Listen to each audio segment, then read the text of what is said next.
வணக்கம். நிஃப்டியோட அனாலிசிஸ் பார்த்துடலாம். நிஃப்டி இன்னைக்கு எப்படி ட்ரேட் ஆச்சு அப்படிங்கிறதும், நாளைக்கு மார்க்கெட் எப்படி க்ளோஸ் ஆகும், என்ன ரேஞ்சில் ட்ரேட் ஆகும், என்ன எந்த மாதிரி வீக்லியோட க்ளோசிங் அமையும் அப்படிங்கிறத டீட்டெயில் அந்த வீடியோல பார்த்துடலாம். ஓகே.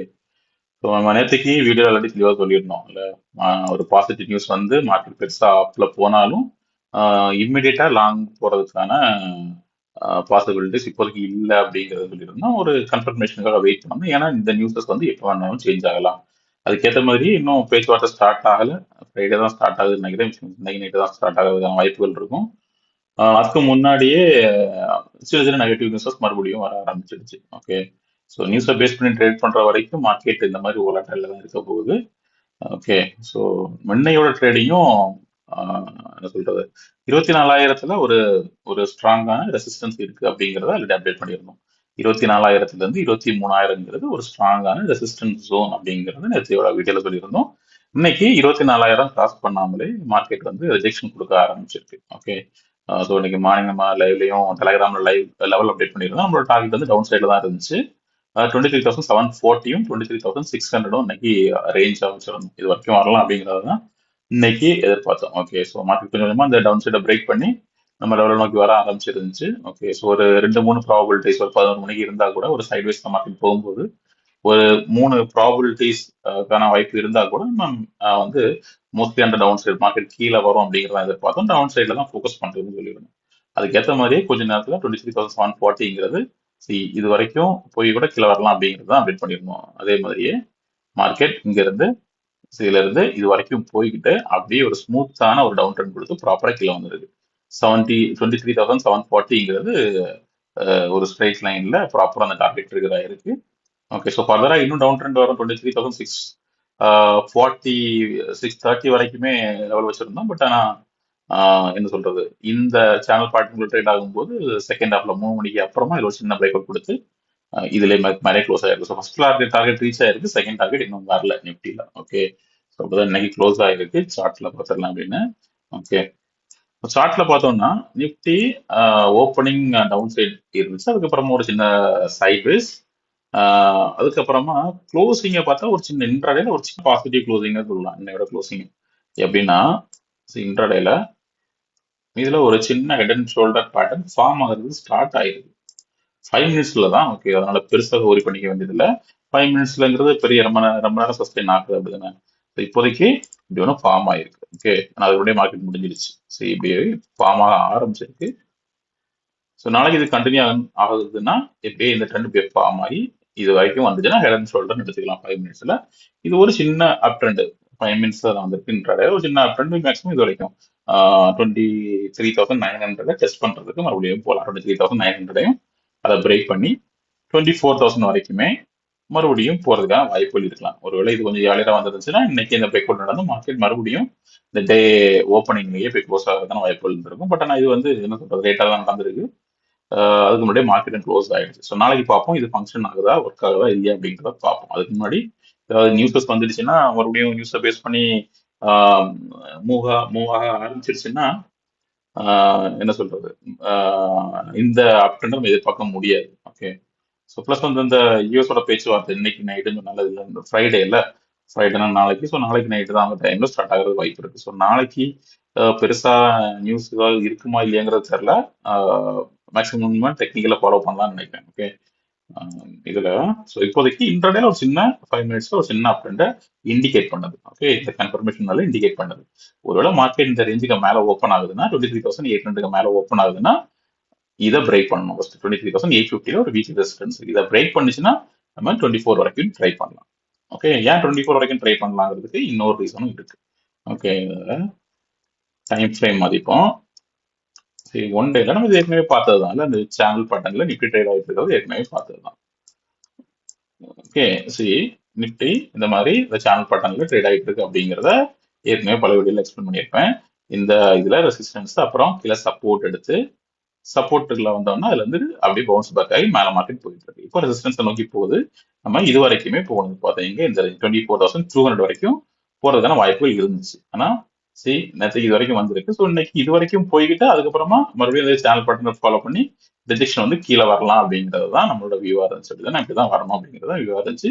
எப்படியும் அட்லீஸ்ட் இந்த 21,700 ஒரு தடவை டெஸ்ட் பண்ணும் அப்படிங்கிறது தான் இப்போ நம்மளோட வியூவா இருக்கு. ஸோ ஓவரால் நம்ம வியூ வந்து இன்னும் நெகட்டிவ் தான். ஓகே. ஸோ இப்போதைக்கு இது வரைக்கும் போலாம்னு எதிர்பார்த்தோம். ஆனா இன்னைக்கு ஒரு சின்ன டவுன் ட்ரெண்ட் வந்திருக்கு. ஓகே. இன்னும் இந்த ப்ராப்பரா அந்த ரெசிஸ்டன்ஸை டச் பண்ணாம போகும்போது என்ன ஆகும்னா ஒரு ப்ராப்பரான ட்ரெண்ட் அமையாம இருக்கிறதுக்கான வாய்ப்புகள் இருக்கு. ஒருவேளை இந்த ரெசிஸ்டன்ஸை ப்ராப்பரா டச் பண்ணிக்கிட்டு அதுக்கப்புறம் ரிஜெக்ட் ஆகுதுன்னா நம்ம கன்ஃபார்மா டவுன் ட்ரெண்டர் வந்து ட்ரேட் பண்ணலாம். இந்த ரிஜெக்ஷன்ல இருந்து அப்படியே சைட் வேஸ்லயோ இல்ல அப்படியே டைரக்டாவோ கண்டிப்பா மார்க்கெட் கீழே விழுறதுக்கான வாய்ப்புகள் இருக்கும். எப்போ கரெக்டா பர்ஃபெக்டா அதை டச் பண்ணிட்டு அங்கிருந்து ரிஜெக்ட் ஆகுதுன்னா இது கொஞ்சம் முன்னாடியே நடந்திருக்கு. ஸோ இப்போ என்ன நடக்கலாம், ரிஜெக்ஷன்ல இந்த ட்ரெண்ட் லைன் போறதுக்கு முன்னாடியே இங்க இருந்து இன்னைக்கு ரெஜெக்ஷன் வந்திருக்குல்ல. ஸோ இதுல என்ன நடக்கலாம், இந்த ரெஜெக்ஷன் இப்படியே கண்டினியூ ஆகி இந்த வீக்லி சப்போர்ட் ஸ்ட்ராங்கான சப்போர்ட் 23,280 வரைக்குமே மார்க்கெட் வந்து ஃபால் ஆகி வரலாம். அப்படி இல்லைன்னா மறுபடியும் ஒரு தடவை இந்த ரேஞ்சை 24,000 ரேஞ்ச் 24,000 இல்லை 24,200 ரேஞ்சை டெஸ்ட் பண்ணிக்கிட்டு அதுக்கப்புறம் இப்படி ஃபால் ஆகிறதுக்கான வாய்ப்பும் இருக்கலாம். ஓகே. ஸோ ரெண்டு இதுலையுமே நம்ம நெகட்டிவ் ரெண்டு எதிர்பார்க்குறோம், இந்த மாதிரி ஃபால் ஆகலாம். ஓகே. இதுலயும் இதுல ரெண்டு சப்போர்ட் எடுத்து இப்படி ஃபால் ஆகலாம். ஓகே. ஸோ ரெண்டு பாசிபிலிட்டிஸ் இருக்கு. ஒன்று இப்படி ஃபால் அப்படியே கண்டினியூ ஆகலாம், இல்லை ஷார்ட் டேர்ம்ல இப்படி ஒரு சின்ன அப்டன் கொடுத்துட்டு அப்படியே ஃபாலோ ஆகலாம். ஓகே. ஸோ இதுதான் நான் சொன்ன அந்த ரீசன். இன்டர்டேல ஒரு சின்ன 5 மினிட்ஸ்ல ஒரு சின்ன அப்டெண்டுக்கான இண்டிகேஷன் காமிக்குது இல்லை. ப்ளஸ் வந்து இங்கேயும் ஒரு சின்ன அப் சைட்ல ஒரு சின்ன ட்ரெண்ட் மேல ஃபீல் பண்ண வேண்டியது இருக்கு. ஸோ ரெண்டும் கம்பைன் பண்ணி பார்த்தோம்னா நாளைக்கு மேபி ஒரு சின்ன அப்டெண்ட் இது வரைக்கும் போகலாம். ஓகே. ஸோ அதுக்கு ஃபர்ஸ்ட் மார்க்கெட் இந்த ரேஞ்சை க்ளோஸ் பண்ணணும். 23,850 மேல ஓப்பன் ஆகி அதை ஹோல்டு பண்ணணும். ஓகே. ஸோ நாளைக்கு மார்க்கெட் ஒரு அளவுக்கு மேல ஓப்பன் ஆகி ஹோல்டு பண்ணுச்சுன்னா நம்ம இது வரைக்கும் டார்கெட்டா வச்சு ட்ரேட் பண்ணலாம். ஒன்ஸ் இதுல ரீச் ஆனதுக்கு அப்புறமா நம்மளோட வியூ சேஞ்ச் பண்ணி டவுன் சைடுக்கு இப்படி ட்ரேட் பண்ணலாம். ஓகே. ஸோ மார்க்கெட் தொடர்ந்து அப்டெண்ட் போகணும், ஒரு நல்ல அப்டெண்ட் போய் ஆல் டைம் ஹையை டச் பண்ணோம் அப்படின்னா நம்ம ஏற்கனவே சொன்னதா இந்த ரேஞ்சை ஃபர்ஸ்ட் பிரேக் பண்ணணும், இந்த சேனல் பேட்டர்ல இருந்து ஃபர்ஸ்ட் வெளியே வரணும். அதுக்கப்புறம் இந்த வீக்லி ஸ்ட்ராங்கான ரெசிஸ்டன்ஸ் 24,350 பிரேக் பண்ணணும். இந்த ரெண்டையும் பிரேக் பண்ணிடுச்சுன்னா நம்ம வியூ சேஞ்ச் ஆயிரும், பியரிஷ்ல இருந்து புல்லிஷுக்கு மார்க்கெட் தொடர்ந்து அப் ட்ரெண்டுக்கு இப்படி போகலாம். ஓகே. ஸோ வாட்ச் பண்ண வேண்டிய லெவல் மார்க்கெட் புல்லிஷ் ஆகிறதுக்கு முக்கியமான லெவல் பார்த்தோன்னா 24,350 தான். ஓகே. ஃபர்ஸ்ட் இந்த சேனல் பேட்டர்ல இருந்து வெளியே வரணும், அதுக்கப்புறம் இந்த இதையும் பிரேக் பண்ணி மேல ட்ரேட் ஆச்சுன்னா நம்ம வியூவை சேஞ்ச் பண்ணி புல்லிஷ் மோடுக்கு போய் ஆல் டைம் ஹை நோக்கி மார்க்கெட் போறதை எதிர்பார்க்கலாம். இல்ல அப்படின்னா இப்போதைக்கு நம்மளோட ஷார்ட் டேர்ம் எக்ஸ்பெக்டேஷன் இது வரைக்கும் போகலாம், 24,150 வரைக்கும். அதுல இருந்து ரிஜெக்ஷன் எடுத்து மார்க்கெட் அதிகமா கீழே வர்றதுக்கான வாய்ப்புகள் ஜாஸ்தியா இருக்கு. ஓகே. கிட்டத்தட்ட நியூஸஸும் பார்த்தீங்கன்னா இந்த டெக்னிக்கலுக்கு சப்போர்ட் பண்ற மாதிரியே தான் நியூஸஸும் ஃபங்க்ஷன் ஆகிட்டு இருக்கு. சரி, மார்க்கெட் வந்து ஒரு நிமிஷம் இந்த சேனல் பட்டன்ல அதெல்லாம் ரவுண்ட் பண்ணிப்போம்.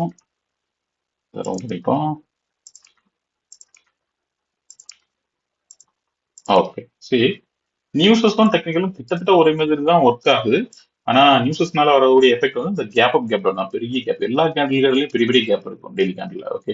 ஸோ நியூஸஸ் எப்படி பர்ஃபெக்டா ஒர்க் ஆகுதுன்னா, சரி மார்க்கெட் அப்படியே டவுன்ல வந்துட்டே இருக்கு, நெகட்டிவ் நியூஸ் போர் ஸ்டார்ட் ஆச்சு, அப்படியே மார்க்கெட் கீழே வந்துட்டே இருந்து இந்த சேனல் பேட்டர்ன் சப்போர்ட் கிட்ட வந்து இது கிட்ட வந்த உடனே ஒரு பெரிய பாசிட்டிவ் நியூஸ் வருது. சப்போர்ட்ல அப்படியே ஹோல்ட் பண்ணி இந்த சப்போர்ட்ல கொஞ்சம் கொஞ்சமா சஸ்டைன் ஆகி நிறைய ஹோல்ட் பண்ணும்போது பெரிய பாசிட்டிவ் நியூஸ் வந்து அப்படியே அந்த ட்ரெண்டை கண்டினியூ பண்ணி ரெசிஸ்டன்ஸ் வரைக்கும் கொண்டு போயிடுச்சு, இது வரைக்கும் கொண்டு போயிடுச்சு. இப்போ பேச்சுவார்த்தை நடக்குது அப்படிங்கிற இது நடந்துட்டு இருக்கு. ஒருவேளை பேச்சுவார்த்தையில இந்த நெகட்டிவ் இல்லாம ஸ்மூத்தா போகும்போது மறுபடியும் டச் பண்ணலாம். இந்த 24 கிட்ட வரும்போது இல்ல பேச்சுவார்த்தை சொல்லி பெரிய மறுபடியும் நியூஸ் ரிலீஸ் பண்ணலாம், மறுபடியும் மார்க்கெட் எடுப்பாலாம். நியூஸும் டெக்னிக்கலும் கிட்டத்தட்ட ஒரே மாதிரி தான் ஃபங்க்ஷன் ஆகிற மாதிரி இருக்கு, பார்க்கலாம். ஓகே. ஸோ இந்த ரேஞ்சு கிட்டலாம் எப்படி நியூஸ் வருது, எப்படி ஃபங்க்ஷன் ஆகுது பார்க்கலாம். ஒருவேளை இந்த ரேஞ்சு கிட்டே ஒரு பாசிட்டிவ் நியூஸ், ஓகே பர்மனெண்டா வர ஸ்டாப் பண்றோம் அப்படி மாதிரி அந்த மாதிரி ஏதாவது குட் நியூஸ் இருந்துச்சு, நல்ல நியூஸ் இருந்துச்சுன்னா என்ன ஆகும், மார்க்கெட்டும் டெக்னிக்கலும் அந்த ரெசிஸ்டன்ஸ் கிட்டே இருக்கு, நல்ல ஒரு பிரேக் அவுட் கொடுத்துருக்கும், அப் ட்ரெண்ட் போறதுக்கும் அது ஸ்ட்ராங்கான சப்போர்ட்டா இருக்கு. ஓகே. ஸோ இப்போதைக்கு இப்படிதான் இருக்கு. ஒருவேளை இதை பிரேக் பண்ணி மேல போகும்போது நியூஸ்ல நெகட்டிவா இருக்குன்னா அது ஒரு கன்ஃபியூஷனை கிரியேட் பண்ணிட்டு. ஓகே. ஸோ அது வர நாட்கள் எப்படி இருக்குன்னு பார்க்கலாம். இப்போதைக்கு ஷார்ட் டேர்ம்ல நம்மளோட டார்கெட் வந்து 24,000 வரைக்கும், மறுபடியும் 24,000 24,200 வரைக்கும் வச்சுப்போம். ஒன்ஸ் அதை டச் பண்ணதுக்கு அப்புறம் மறுபடியும் ட்ரெண்ட் சேஞ்ச் ஆகலாம், டவுன் சைட்ல இப்படியே வரும். ஓகே. இது இன்டர்டேல மறுபடியும் பார்த்துக்கலாமா? டெலிட் பண்ணிட்டு ஓகே 1 ஹவர்ல மாத்திக்கிறேன். ஓகே. ஸோ 1 ஹவர்ல இப்போதைக்கு மார்க்கெட் இதை டச் பண்றதுக்கு முன்னாடியே அப்படியே டவுன் ட்ரெண்ட் கொடுத்து கீழே வருது.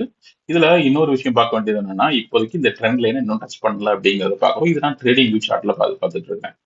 இதுல இதே சார்ட் தான். ஓகே, ஒரு நிமிஷம் ஓப்பன் பண்ணிட்டேன்.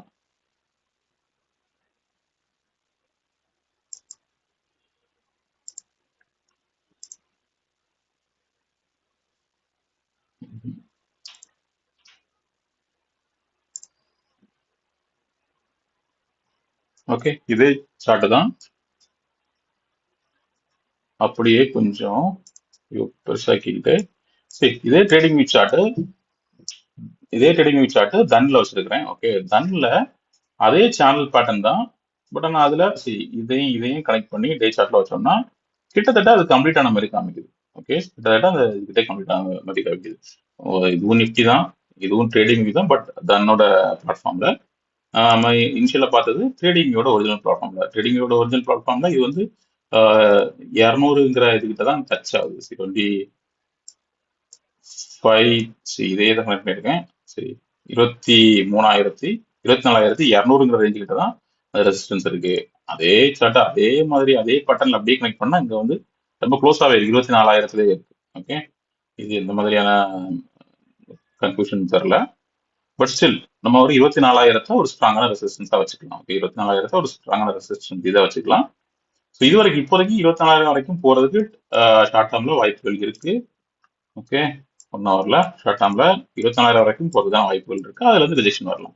ஸோ நாளைக்கான ப்ராபபிலிட்டிஸ் இதான். ஒண்ணு, இந்த ஃபால் அப்படியே கண்டினியூ பண்ணி வரும் பட்சத்துல ஃபர்ஸ்ட் டார்கெட்டா 23,550, அதுக்கப்புறம் இது வரைக்குமே வரலாம்.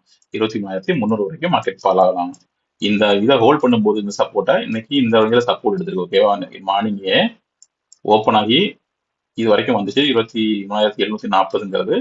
அதுக்கப்புறம் ஃபால் ஆகும் போதும் கீழே போனா கூட 1 ஹவர்ல அந்த ரேஞ்சுக்கு மேலே க்ளோசிங் கொடுத்துருக்கு. ஓகே, ஸோ நாளைக்கு இதுக்கு கீழே வரும் பட்சத்தில் நம்ம இந்த டவுன் சைட் டார்கெட் வச்சுக்கலாம். இல்ல இந்த ரேஞ்ச் 23,850க்கு மேல மார்க்கெட் க்ளோஸ் ஆயிடுச்சுன்னா நம்ம அப்சைட்ல ஃபோக்கஸ் பண்ணுவோம். இது வரைக்கும் 24,000 வரைக்கும் மறுபடியும் போகலாம். 24,000, 24,150 டார்கெட்டா இருக்கும். இதை டச் பண்ணதுக்கு அப்புறமா மறுபடியும் டவுன் சைட்.